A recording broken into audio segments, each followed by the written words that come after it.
Proclamação: Filho meu, se receberes as minhas palavras e entesourares em ti os meus mandamentos, de sorte que inclines o teu ouvido à sabedoria e apliques o teu coração ao entendimento, se clamares ao discernimento e alçares a tua voz ao entendimento, se buscares a sabedoria como a prata e a procurares diligentemente como a tesouros escondidos, então entenderás o temor de Jeová e acharás o conhecimento de Deus. Provérbios 2, 1-5. O temor do Senhor encaminha para a vida. Aquele que o tem ficará satisfeito. Provérbios 19, 23. O temor do Senhor é o princípio da sabedoria. Salmo 111, 10. O temor do Senhor é o princípio da sabedoria e o conhecimento do santo a prudência. Provérbios 9, 10. O temor do Senhor aumenta os dias, mas os perversos terão os anos da vida abreviados. Provérbios 10, 27. Vinde, meninos, ouvi-me, eu vos ensinarei o temor do Senhor. Quem é o homem que deseja, que quer largos dias, para que possa ver o bem? Provérbios 14, 26-27. No temor do Senhor, há firme confiança, e ele será um refúgio para os seus filhos. Provérbios 14, 26-27. O temor do Senhor é fonte de vida, para desviar dos laços da morte. O galardão da humildade e o temor do Senhor são riquezas, honra e vida. Provérbios 22, 4. Audiolivro Julgar. Quando? Por quê? Como? De Derek Prince. Capítulo 16. Como identificar ministérios falsos. Em Mateus 7,15, Jesus nos advertiu sobre falsos profetas. Acautelai-vos, porém, dos falsos profetas, que vêm até vós vestidos como ovelhas, mas interiormente são lobos devoradores. O lobo é o inimigo natural das ovelhas, enquanto as ovelhas representam os verdadeiros crentes. O lobo que vem em roupas de ovelha indica um enganador, alguém que afirma ser um verdadeiro cristão, o que não é. Jesus continuou dizendo: por seus frutos os conhecereis. Porventura colhem-se uvas dos espinheiros ou figos dos abrolhos? Versículo 16. Quantas vezes temos que picar o dedo no espinho na esperança de obter uma uva antes de concluirmos que alguém é um falso profeta? Em conclusão, Jesus forneceu um teste decisivo, o teste da fruta. Assim, toda árvore boa produz bons frutos, e toda árvore má produz frutos maus. Não pode a árvore boa dar maus frutos, nem a árvore má dar frutos bons. A árvore que não dá bom fruto, corta-se e lança-se no fogo. Portanto, pelos seus frutos os conhecereis. Mateus 7, 17 e 20. A diferença entre fruto e dons pode ser ilustrada comparando uma árvore de Natal com uma macieira. Os presentes numa árvore de Natal são colocados ali por um único ato e igualmente tomados por um único ato. Nenhum processo de maturação ou amadurecimento é necessário. Por outro lado, o fruto de uma macieira é produzido por um processo que se estende por um período de tempo. Esse processo inclui o plantio, a irrigação, a manutenção, a poda e, por fim, a colheita da fruta. Não existe fruta instantânea. No reino espiritual, o fruto que devemos procurar é o caráter cristão. Este caráter é desenvolvido por um processo que inclui testes e disciplina. O produto final é um discípulo. Foi esse conceito que Paulo tinha em mente quando falou de Timóteo em Filipenses 2:22. Mas conheceis o seu caráter provado, e que ele, como filho ao Pai, serviu comigo a favor do Evangelho. Se nos aproximarmos do reino espiritual olhando apenas para o instantâneo, nós nos abrimos para o engano. Ninguém produz ainda figos instantâneos ou uvas instantâneas. Se alguém nos oferecesse isso, estaríamos imediatamente em guarda. Da mesma forma, devemos estar atentos a ministérios que se concentram apenas em resultados imediatos que afetam os nossos sentidos. Jesus fez uma distinção absoluta entre os dois tipos de árvores. Uma boa árvore não pode dar maus frutos. Uma árvore má não pode dar bons frutos. Isso tem implicações práticas. Onde quer que encontremos frutos ruins, sabemos que sua fonte é uma árvore ruim. Precisamos identificar a árvore ruim e lidar com ela. Jesus concluiu com uma terrível advertência a respeito de árvores que não produzem bons frutos. Toda árvore que não dá bom fruto é cortada e lançada no fogo. Mateus 7,19. Deus exige bons frutos. Árvores que produzem frutos maus e aquelas que não produzem frutos estão sob o mesmo julgamento. Seu destino final é o fogo do inferno. Capítulo 17. Dons espirituais e manifestações. Acerca dos dons espirituais, não quero, irmãos, que sejais ignorantes. Vós bem sabeis que éreis gentios, levados aos ídolos mudos, conforme éreis guiados. 1 Coríntios 12, 1, 2. Porque Paulo usou a palavra mudo na passagem acima? Eu não acredito que ele quis dizer estúpido. Qual era o sentido de chamar os ídolos de mudos? Eles nunca falaram. Agora vocês estão no reino espiritual. O Paulo estava dizendo onde os espíritos habitam nos seres humanos e falam através deles pelos seus órgãos vocais. Portanto, precisarão saber se é o Espírito Santo que está falando ou um espírito diferente, isto é, um espírito maligno, um demônio. Paulo então ofereceu um teste simples e prático. Portanto, vos quero fazer compreender que ninguém que fala pelo Espírito de Deus diz Jesus é anátema, e ninguém pode dizer que Jesus é o Senhor, senão pelo Espírito Santo. 1 Coríntios 12, 3. Paulo tinha em mente uma situação em que um espírito passou a residir dentro de uma pessoa e que se manifesta através dessa pessoa. Não é o espírito da pessoa que somos obrigados a testar, mas o outro espírito que fixou residência dentro da pessoa. Há uma questão vital que devemos resolver. O espírito que se está manifestando através da pessoa é o Espírito Santo de Deus ou é o espírito maligno, um demônio? Para aplicar o teste, devemos falar diretamente com o espírito que está na pessoa. Devemos desafiá-lo a revelar sua atitude para com Jesus. Jesus é o Senhor? Se o Espírito reconhece que Jesus é o Senhor, então é o Espírito Santo. Mas se ele se recusa a reconhecer Jesus como Senhor, ou mesmo fala de forma blasfema contra Jesus, então é um espírito maligno, um demônio.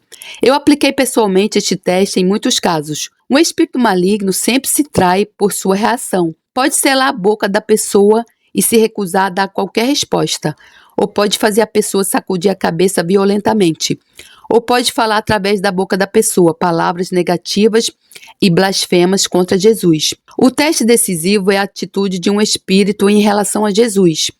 Ele irá honrá-lo ou negá-lo, nunca será neutro. Na sua primeira epístola, João também enfatizou a necessidade de testar os espíritos que encontramos. Amados, não creiais a todo o espírito, mas provai se os espíritos são de Deus, porque há muitos falsos profetas que se têm levantado no mundo. 1 João 4:1. Observe a relação entre um falso profeta e um falso espírito. Um profeta é aquele que fala por um espírito que não é seu. Se ele fala pelo Espírito Santo, ele é um verdadeiro profeta. Se ele fala por qualquer outro espírito, ele é um falso profeta. É o espírito na pessoa que estamos testando, e não as reações naturais da pessoa. A questão decisiva é a atitude do espírito em relação a Jesus. João continuou: nisto conhecereis o Espírito de Deus. Todo o espírito que confessa que Jesus Cristo veio em carne é de Deus. E todo o espírito que não confessa que Jesus Cristo veio em carne não é de Deus. Mas este é o espírito do anticristo, do qual já ouvistes que há de vir, e eis que já agora está no mundo. 1 João 4, 2, 3. Novamente, o teste é principalmente a atitude do espírito para com Jesus. Ele veio como Cristo, Messias, na carne, em um corpo físico, porque já muitos enganadores entraram no mundo, os quais não confessam que Jesus Cristo veio em carne. Este tal é o enganador e o anticristo. Olhai por vós mesmos, para que não percamos o que temos ganho, antes recebamos o inteiro galardão. Todo aquele que prevarica, literalmente que vai além, e não persevera na doutrina de Cristo, não tem a Deus. Quem persevera na doutrina de Cristo, esse tem tanto ao Pai como ao Filho. 2 João 1, 7, 9. Observe a essência do teste. Jesus, o Messias, veio em carne e osso. Se um espírito não afirma isso, é um enganador. O que é a doutrina de Cristo? Em 1 Coríntios 15, 1, 5, Paulo declarou as verdades essenciais que são a base da nossa fé. Também vos notifico, irmãos, o evangelho que já vos tenho anunciado, o qual também recebestes, e no qual também permaneceis, pelo qual também sois salvos, se o retiverdes tal como vô-lo tenho anunciado, se não é que crestes em vão. Porque primeiramente vos entreguei o que também recebi, que Cristo morreu por nossos pecados, segundo as Escrituras, e que foi sepultado e que ressuscitou ao terceiro dia, segundo as Escrituras, e que foi visto por Cefas, e depois pelos 12. Antes, em 1 Coríntios 3,11, Paulo havia declarado: porque ninguém pode pôr outro fundamento além do que já está posto, o qual é Jesus Cristo. Quando João falou sobre alguém que vai além dessas verdades básicas do fundamento, o que foi que ele tinha em mente? Isso aplica-se a qualquer um que acrescente outras doutrinas além daquelas declaradas por Paulo e exigindo a aceitação delas como condição de salvação. O orgulho anímico da alma, às vezes, tenta convencer as pessoas a acreditar em alguma chamada verdade mais profunda ou alguma luz superior concedida apenas a meia dúzia de eleitos. Mas graças a Deus que as verdades essenciais do Evangelho são tão simples que até uma criança pode entendê-las. Algumas pessoas rejeitam o Evangelho não porque é muito profundo, mas porque é muito simples. Como cristãos, teremos de dar contas a Deus pela maneira como a nossa conduta afeta outras pessoas.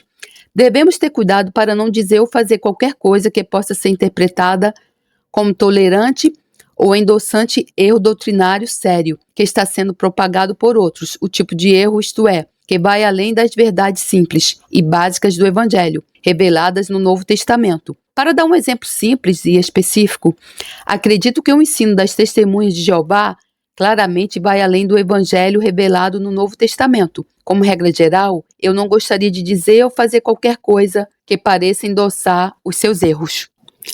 Capítulo 19. Como devemos julgar? Essa questão é muito importante. Aqui estão 4 princípios básicos de julgamento estabelecidos nas Escrituras, alguns ou todos os quais normalmente se aplicam. 1. Julgue com julgamento justo. 2. Julgue com base em fatos comprovados.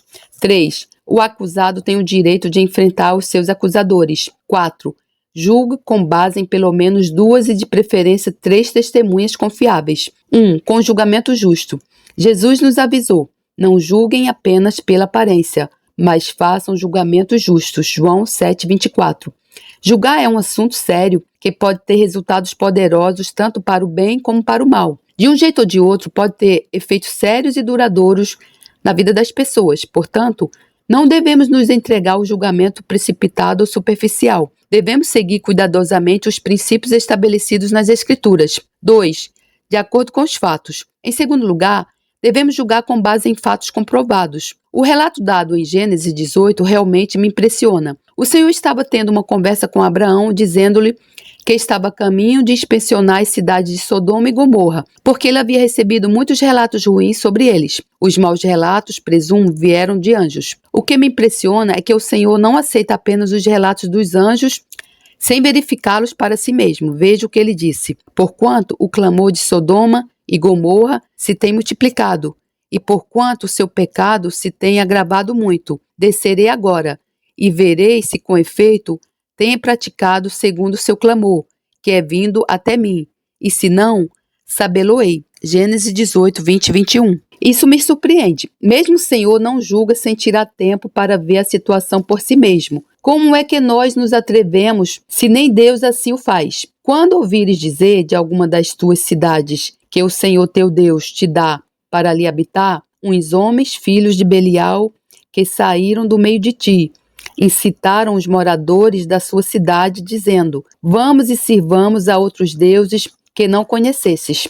Deuterônimo 13, 12 e 13. Quando ouvires dizer, você já ouviu dizer, faz às vezes julgamentos apenas com base em ouvir dizer, boatos.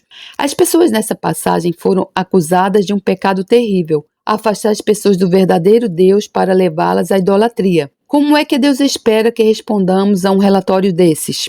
Então, inquirirás, investigarás e com diligência perguntarás. E eis que, sendo verdade, e certo que se fez tal abominação no meio de ti, certamente ferirás ao fio da espada os moradores daquela cidade, destruindo a ela e a tudo que nela houver, até os animais. Deuterônimo 13, 14 e 15. Observe estas 5 salvaguardas antes de agir. Inquira, investigue, pergunte com diligência. Veja se é verdade e veja se está provado. Deus ordenou para Israel que o julgamento tivesse que ser baseado em fatos provados. Uma vez que o julgamento justo tenha sido decidido, sem embargo, ele deve ser seguido por uma ação apropriada. Frustra-me que os cristãos estejam julgando com frequência outros cristãos, mas depois disso nada fazem a respeito. Não faz sentido julgar se não for seguido de ação apropriada. Não é bíblico. 3.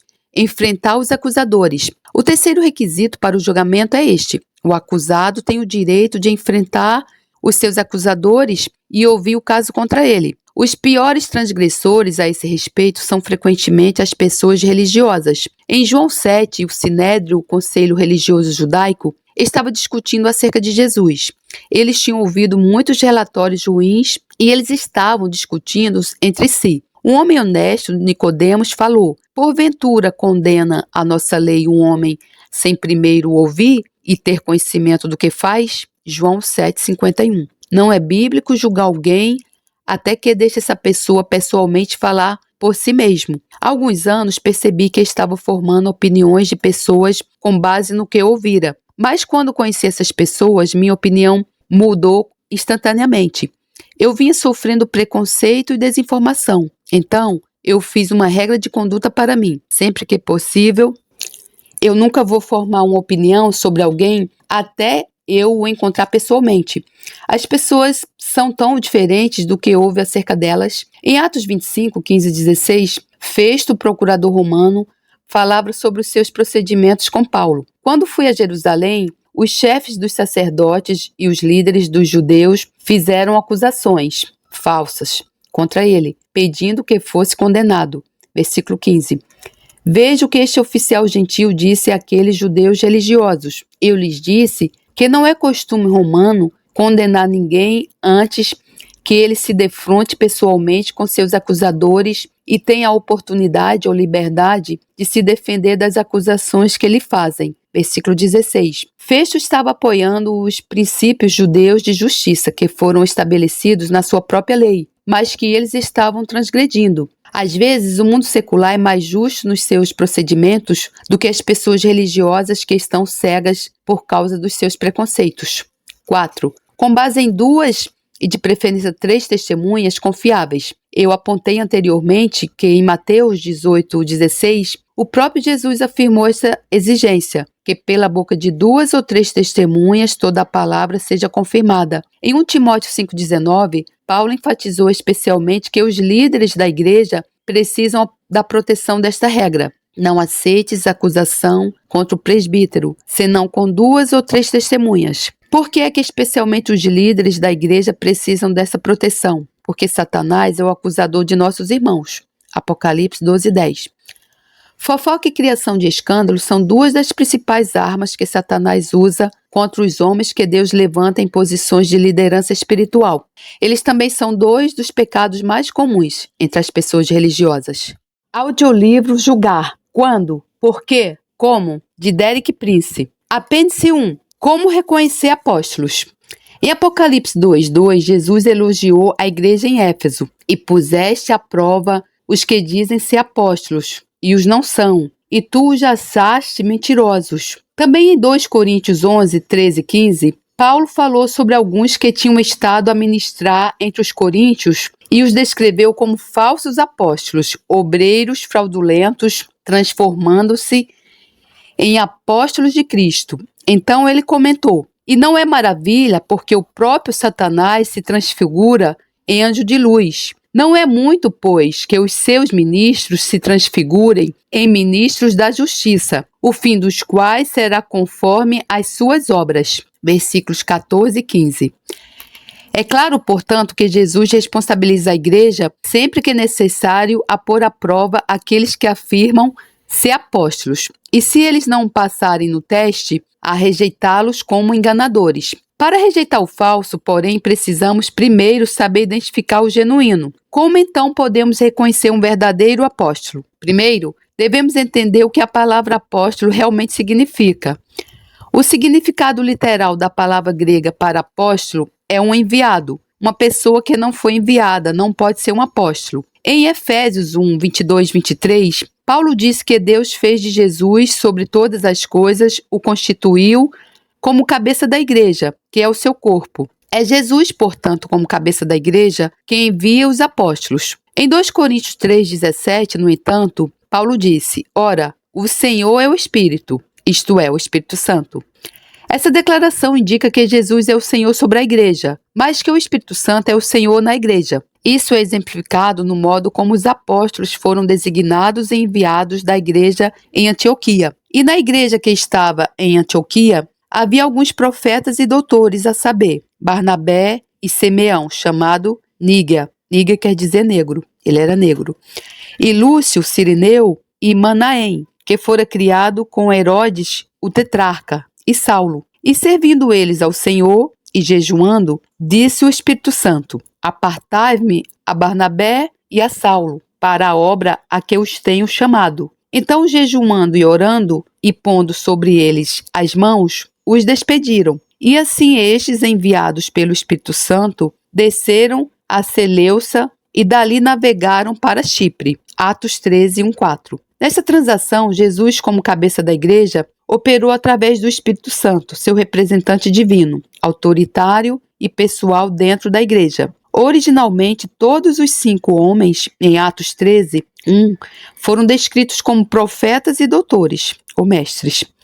Depois que Barnabé e Saulo, ou Paulo, foram enviados, ambos foram chamados de apóstolos, como em Atos 14:14. Ouvindo, porém, isto, os apóstolos Barnabé e Paulo, foi por causa de serem enviados de Antioquia que Barnabé e Paulo se classificaram para o título de apóstolos. Mais tarde, Atos 16, 1-4, registra como um discípulo chamado Timóteo foi encarregado por Paulo e foi enviado como ele como parte de sua equipe. Desse modo, Timóteo também se classificou para o título de apóstolo, um enviado. Isto é confirmado em 1 Tessalonicenses 1, onde a epístola começa com a introdução de 3 homens, Paulo, Silvano, Silas e Timóteo. Mais adiante, em 1 Tessalonicenses 2,6, Paulo, escrevendo em nome dos 3 homens, disse: E não buscamos glória dos homens, nem de vós, nem de outros, ainda que podíamos, como apóstolos de Cristo, ser-vos pesados. Este versículo indica que Timóteo,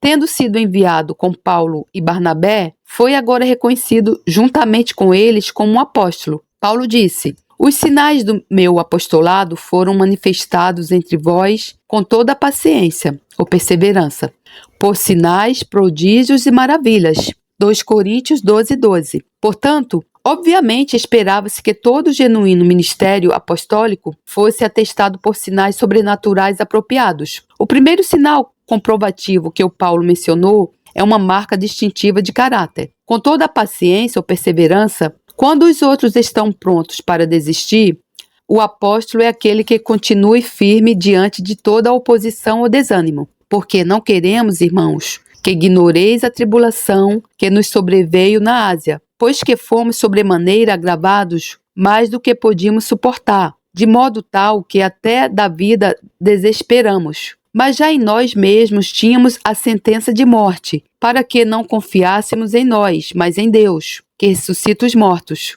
o qual nos livrou de tão grande morte, e livra em quem esperamos que também nos livrará ainda. 2 Coríntios 1, 8, 10. Então Paulo também especificou sinais, prodígios e maravilhas, ou grandes feitos. 2 Coríntios 12, 12. O ministério de um apóstolo deve ser atestado por milagres significativos. Uma leitura objetiva do Novo Testamento indica que a proclamação do Evangelho deveria ser regularmente confirmada pelo tipo de atestação sobrenatural descrita em Hebreus 2,4, testificando também Deus com eles, por sinais e milagres, e várias maravilhas e dons do Espírito Santo, distribuídos por sua vontade. Durante os 60 anos em que andei com o Senhor, tive o privilégio de conhecer alguns maravilhosos servos dele. Não duvido que alguns deles se qualifiquem para o título de apóstolo. Penso em particular em 2 homens, um da África e outro da Rússia. Seus ministérios eram de tempos em tempos testemunhados por milagres dramáticos e deixavam para trás um rastro de igrejas locais. Essas são 2 marcas bíblicas de um apóstolo: sinais e maravilhas e igrejas locais trazidas à luz. Sinais sobrenaturais por si mesmos, no entanto, não são necessariamente suficientes para confirmar que o ministério é apostólico, segundo os padrões do Novo Testamento. em 2 Tessalonicenses 2,9. Paulo advertiu que o anticristo, o iníquo, será testado por todo o poder e sinais e prodígios de mentira. Contudo, ele será um agente de Satanás. Sinais sobrenaturais devem ser associados à doutrina correta. Atos 2,42 diz que aqueles que foram batizados no dia de Pentecostes perseveravam na doutrina dos apóstolos. Através dessa prática, eles foram edificados em crentes estáveis. Todo o Novo Testamento é o produto da doutrina dos apóstolos. Esse fato indica que a doutrina de um apóstolo genuíno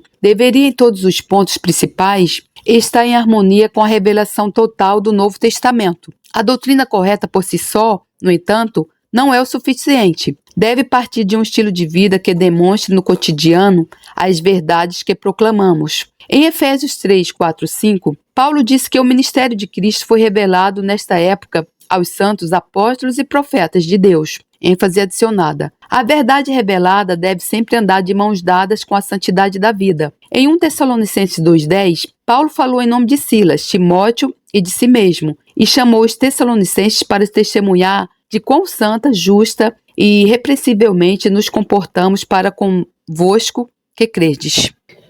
O fruto primário do ministério apostólico é a igreja local. Primeiro e acima de tudo, o apóstolo é aquele que sabe como estabelecer os alicerces de uma igreja local. Falando como um apóstolo aos Coríntios, em 1 Coríntios 3,10, Paulo disse: "Pus eu, como sábio arquiteto, o fundamento e outro edifica sobre ele." Além disso, o apóstolo também ministra as várias necessidades de uma igreja local, depois que ela tem sido estabelecida. Ele pode ser usado para trazer encorajamento, correção, repreensão e disciplina.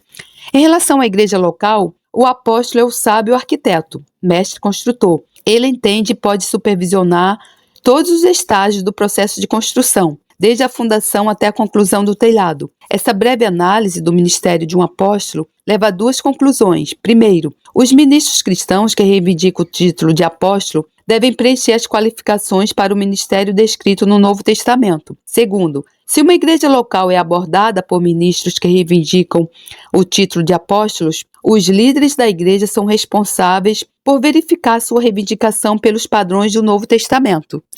Apêndice 2. Verdadeiros e falsos profetas. Quando entramos na plenitude da vida cristã, conforme descrito no Novo Testamento, nós nos vemos projetados fora do natural para dentro de um nível de vida sobrenatural. Com o sobrenatural, entramos num reino de grande potencial, mas também num mundo de perigos novos e desconhecidos. Podemos ilustrar isso com um exemplo simples de eletricidade. Quanto mais alta a voltagem da corrente que passa por um fio, mais potente o isolamento que protege o fio tem de ser. No reino espiritual também é assim. Quanto mais nos movemos dentro do reino do sobrenatural, mais iminente é a nossa necessidade do isolamento espiritual que Deus proveu para nós. O isolamento que tenho em mente consiste em estudar e aplicar cuidadosamente as várias salvaguardas que Deus providenciou nas Escrituras para manter o dom e ministério de um profeta em linha com a sua santa palavra. A principal arma de Satanás contra a humanidade sempre tem sido o engano. Foi através do engano no início da história humana que ele enlaçou Adão e Eva. No último livro da Bíblia, o clímax da profecia e da história, ele é identificado como uma antiga serpente, chamado o Diabo e Satanás, que engana todo mundo. Apocalipse 12:9. Deus tem tido os seus profetas na terra em todos os tempos. A primeira profecia registrada nas Escrituras foi dada por Enoque, na 7ª geração desde Adão. Eis que é vindo o Senhor com milhares de seus santos, para fazer juízo contra todos. Judas 1, 14 e 15. Abraão, o pai do povo de Deus na terra, era um profeta. O Senhor disse a Abimeleque a respeito dele: "Porque profeta é e rogará por ti, para que vivas." Gênesis 27. Na Nova Aliança, em Efésios 4:11, os profetas são um dos 5 principais ministérios que Jesus proveu para a edificação de seu corpo, a igreja. Sob a lei de Moisés, Deus deu instruções específicas ao seu povo sobre como distinguir entre verdadeiros e falsos profetas. Em Deuteronômio 13:5, o Senhor advertiu que um profeta pode dar algum sinal sobrenatural, um que realmente acontece e ainda assim ele pode ser um falso profeta. Quando o profeta ou sonhador de sonho se levantar no meio de ti e te der um sinal ou prodígio, e sucedeu tal sinal ou prodígio de que te houver falado, dizendo: "Vamos após outros deuses que não conheceste, e sirvamo-los." não ouvirás as palavras daquele profeta, o sonhador de sonhos. Porquanto o Senhor vosso Deus vos prova, para saber se amais o Senhor vosso Deus com todo o vosso coração e com toda a vossa alma. Após o Senhor vosso Deus andareis, a ele temereis, e os seus mandamentos guardareis, e a sua voz ouvireis, e a ele servireis, e a ele vos achegareis. E aquele profeta, o sonhador de sonhos, morrerá, pois falou rebeldia contra o Senhor vosso Deus, que vos tirou da terra do Egito, e vos resgatou da casa da servidão, para te apartar do caminho que te ordenou o Senhor teu Deus, para andares nele. Assim tirarás o mal do meio de ti. Este aviso é urgente nos dias de hoje. Alguns do povo de Deus estão tão apaixonados pelo sobrenatural que estão prontos para receber qualquer um que demonstre poder sobrenatural ou conhecimento, como necessariamente sendo um verdadeiro servo de Deus. Mas a passagem citada acima indica que essa atitude é antibíblica e perigosa. No 7º e no 8º capítulo do Êxodo, vemos que os magos do Egito conseguiram reproduzir os primeiros 3 sinais sobrenaturais realizados por Moisés e Arão. Eles conseguiram transformar suas varas em serpentes, água em sangue e conseguiram chamar enxames de sapos para fora do rio. No entanto, esses magos eram servos de Satanás, e o seu poder sobrenatural veio de Satanás. Em Deuteronômio 13:3, Moisés deu uma razão pela qual Deus às vezes permite que sejamos confrontados por profetas que realizam sinais sobrenaturais por um poder que não é de Deus. Porquanto o Senhor vosso Deus vos prova, para saber se amais o Senhor vosso Deus com todo o vosso coração e com toda a vossa alma. A única proteção absoluta e infalível contra o engano é amor incondicional pelo Senhor e respeito e obediência inflexíveis à sua palavra contida nas Escrituras. A nossa única proteção absoluta e infalível contra o engano é amor incondicional pelo Senhor e respeito e obediência inflexíveis à sua palavra contida nas Escrituras. Em todas as dispensações, Deus permite que o nosso amor por Ele seja testado. Em Apocalipse 3,18, Jesus falou à igreja em Laodiceia: aconselho-te que de mim compres ouro provado no fogo. O ouro refinado é o amor que resistiu ao teste da obediência. Nunca é barato. Em Deuteronômio 18, 20 e 22, Moisés deu mais outra maneira para identificar um falso profeta. Porém, o profeta que tiver a presunção de falar alguma palavra em meu nome, que eu não lhe tenha mandado falar, ou que falar em nome de outros deuses, esse profeta morrerá. E se disseres no teu coração, como conhecerei a palavra que o Senhor não falou? Quando o profeta falar em nome do Senhor, e essa palavra não se cumprir, nem suceder assim, essa é a palavra que o Senhor não falou. Com soberba a falou aquele profeta. Não tenhas temor dele. Para obtermos uma visão completa, precisamos combinar as duas passagens que nos mostram como identificar um falso profeta. Deuteronômio 13, 1, 5 e Deuteronômio 18, 20 e 22. A primeira passagem adverte contra um profeta que dá um sinal sobrenatural que é cumprido, mas que ao mesmo tempo ensina desobediência ou deslealdade para com o Senhor. A segunda passagem adverte que um profeta que faz alguma previsão sobrenatural que não é cumprida é um falso profeta. Por indução, chegamos à seguinte conclusão: um verdadeiro profeta é alguém que dá um sinal sobrenatural ou faz uma previsão que é cumprida, mas que também ensina lealdade e obediência ao Senhor e à sua palavra. Se um cristão professo dá um sinal sobrenatural ou uma profecia profética que não é cumprida, ele ou ela deve seguir os seguintes passos. 1. Reconheça publicamente que o sinal ou a previsão era falsa. 2. Peça perdão a todos aqueles que foram enganados. 3. Se as pessoas que foram enganadas sofreram perdas ou danos, faça todo o possível para emendar ou compensar. Durante os 60 anos em que tenho andado com o Senhor, lembro-me de pelo menos meia dúzia de situações em que, em nome do Senhor, um homem ou uma mulher dava um sinal sobrenatural ou fez uma profecia preditiva que nunca se cumpria. Só posso recordar 2 daquelas pessoas que reconheceram publicamente o seu pecado e pediram perdão àqueles que haviam sido enganados.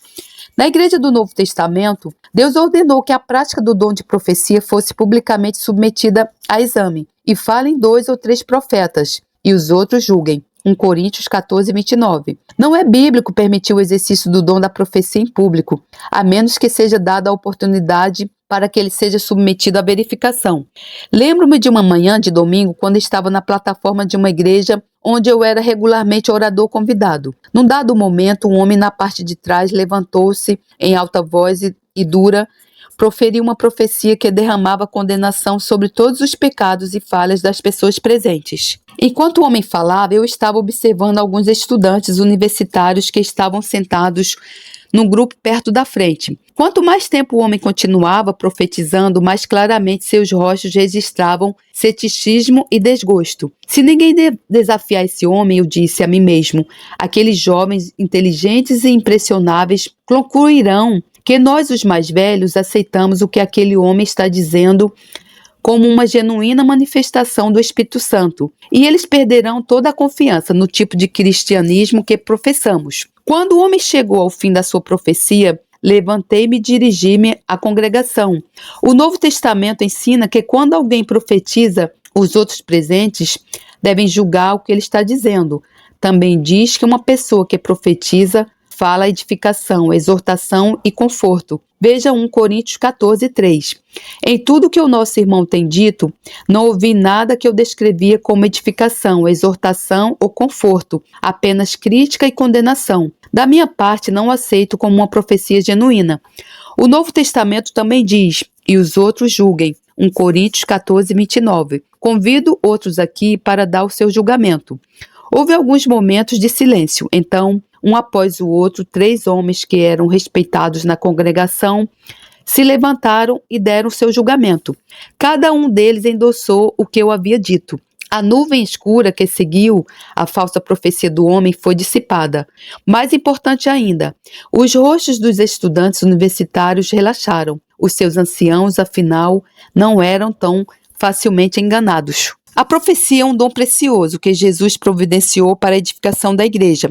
Usada como deve ser, é um canal de grande bênção, de edificação, exortação e conforto. Mas a sua falsificação, a profecia falsa, pode ser uma ferramenta satânica usada para a destruição do povo de Deus. Lembro-me de exemplos em que a profecia falsa tem sido um instrumento na destruição de um indivíduo, uma família, até mesmo uma congregação inteira. Isso impõe uma obrigação a todos os que são líderes do povo de Deus de aplicar fiel e diligentemente as salvaguardas que Deus providenciou nas Escrituras. Graças a Deus, louvado seja o meu Senhor, obrigada a Deus, gratidão, Deus do tamanho do mundo, por mais esse ensino. Querido irmão, querida irmã, veja que ensino esplendoroso desse homem, né? E no momento em que a gente vê aí igrejas abarrotadas de cristãos em busca de profecias, falsas profecias. Eu mesmo já tive o desprazer de ouvir profecias do mal. E então, o que o irmão ensina aqui, que está em Coríntios 14, 3, que as profecias ela deve descrever edificação, exortação ou conforto. E tem aí falsos profetas, irmãos, eis que te digo, eis que te digo, eis que te digo, entregando falsas profecias, crítica. Irmão, tem famílias sendo desfeitas, tem ministérios aí sendo destruídos por causa desses falsos profetas. Né? Nós sabemos que as profecias bíblicas estão sendo cumpridas. Jesus está voltando. Nos últimos tempos surgirão falsos profetas, falsas profecias. Portanto, irmãos, muito cuidado, irmão, com essa estratégia de Satanás na sua vida. Não vá atrás dessas falsas profecias, irmãos. A sua maior profecia é a palavra de Deus, é o que está escrito na palavra de Deus, irmão. Não se deixe, irmão, ser enganado, irmão. Leia a palavra de Deus, irmão. Outra coisa, eu mesma passei por isso que eu li esse livro em 3 dias, porque eu queria descobrir, irmão, como que uma mulher de Deus, uma mulher que trabalha com cura e libertação há mais de 40 anos, ela está sendo enganada pelo diabo, né? Eu fiz o curso dela de cura e libertação e ela fala lá de oferta de remissão. Uma oferta de remissão é uma oferta que você dá para um ministério, para um pastor, é entregue na mão de um pastor que entenda disso. Ela fala sobre isso, para que Deus É como se você estivesse comprando a Deus o perdão pelos seus pecados. Não só pelos seus pecados, mas os seus pecados, o pecado da sua família, os pecados hereditários da família toda. Então, irmão, para que Deus vai precisar do seu dinheiro, irmão? Se é só você pedir perdão a Deus, que Ele te perdoa. O pecado mais cabeludo que você cometer, Deus vai perdoar. E eu estava inquieta com isso, porque ela era uma mulher de Deus. O ministério dela é um ministério frutífero. Almas são ganhas para Jesus. E eu estava me perguntando como é que uma mulher de Deus pode ler algo na Bíblia que está no Velho Testamento e usar aquilo para pegar dinheiro das pessoas, irmão. A vida de um apóstolo não é. A vida de um apóstolo, se você vê a vida de um apóstolo, não é para juntar dinheiro, para ficar rico. Pode ver na Bíblia, nenhum apóstolo do Senhor ficou rico. Nenhum, irmão. Você pode prosperar, Deus se alegra com a prosperidade dos seus servos. Mas o objeto de fazer a obra do Senhor não é usar de meio de artifícios da Bíblia para tirar dinheiro das pessoas, irmão. Isso é pecado. Isso é uma estratégia de Satanás. Veja o que diz aqui nesse ensino. Diz, irmão, que o apóstolo genuíno, ele tem que estar de acordo, em harmonia com a revelação total das Escrituras, irmão.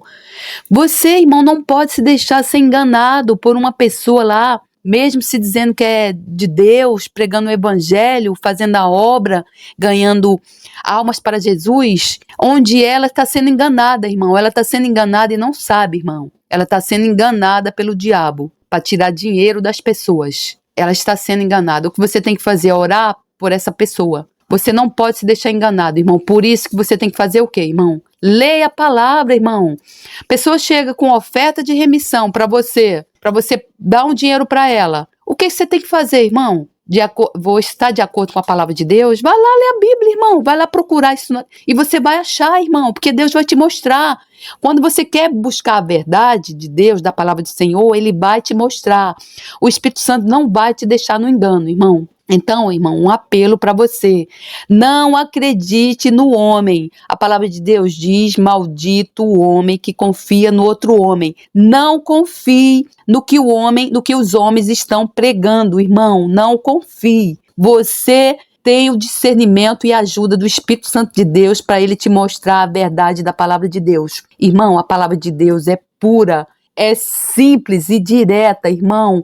Não tem subterfúgios, irmão. E principalmente, se tiver subterfúgios, visando dinheiro, irmão, fuja, irmão. Fuja, em nome do Senhor Jesus, fuja. Porque Jesus não fazia nada por dinheiro. Apóstolos não faziam nada por dinheiro.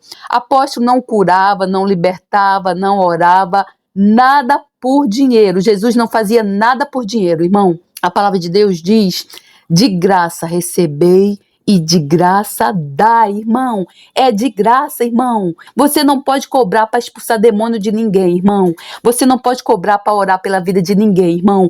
Você não pode cobrar para pregar o evangelho de Deus, irmão. Isso é pecado, irmão.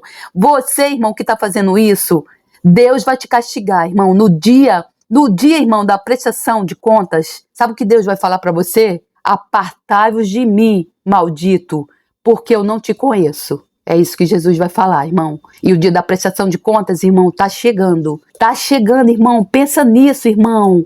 Arrependa-se, irmão, enquanto é tempo, irmão.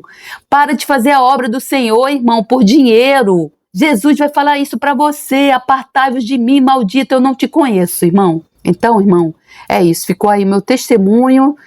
E que sirva de lição, irmão, porque é muito ruim você aprender, irmão, errando. É muito ruim, irmão. E quando você não pede a direção do Espírito Santo de Deus, você vai fazer igual Abraão, irmão. Você vai gerar filhos com a escrava, irmão. Não faça isso. Não faça isso, irmão.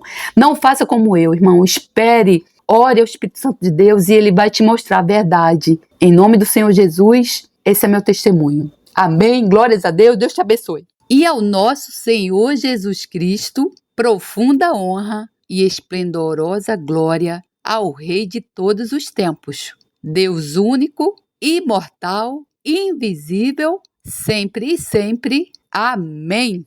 Glórias a Deus, louvado seja o meu Senhor, que a graça do Senhor Jesus Cristo, o amor de Deus e a comunhão do Santo Espírito estejam com todos vocês. Amém.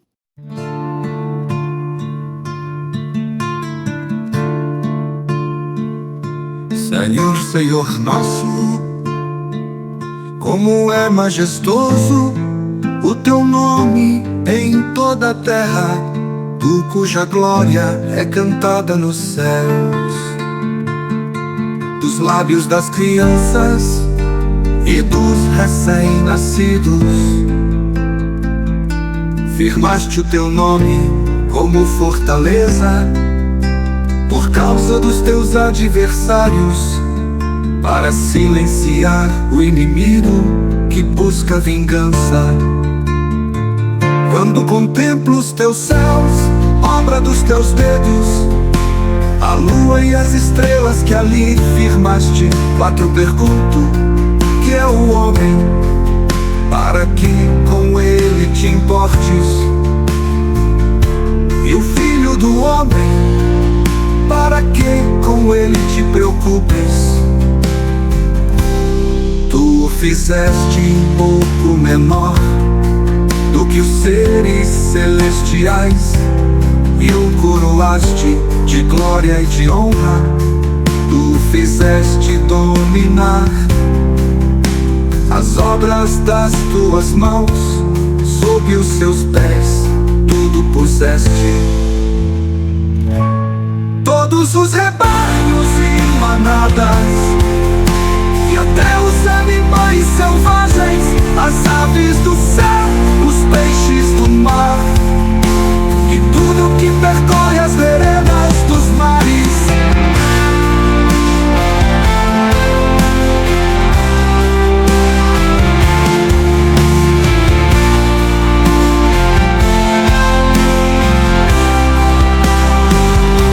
Senhor, Senhor nosso,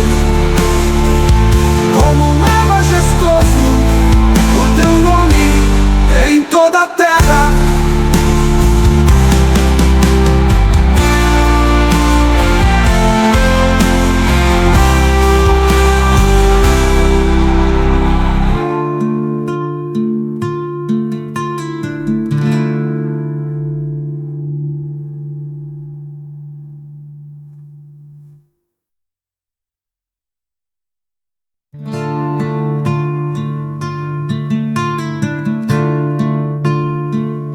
Senhor, Senhor nosso, como é majestoso o teu nome em toda a terra, tu cuja glória é cantada nos céus. Dos lábios das crianças e dos recém-nascidos,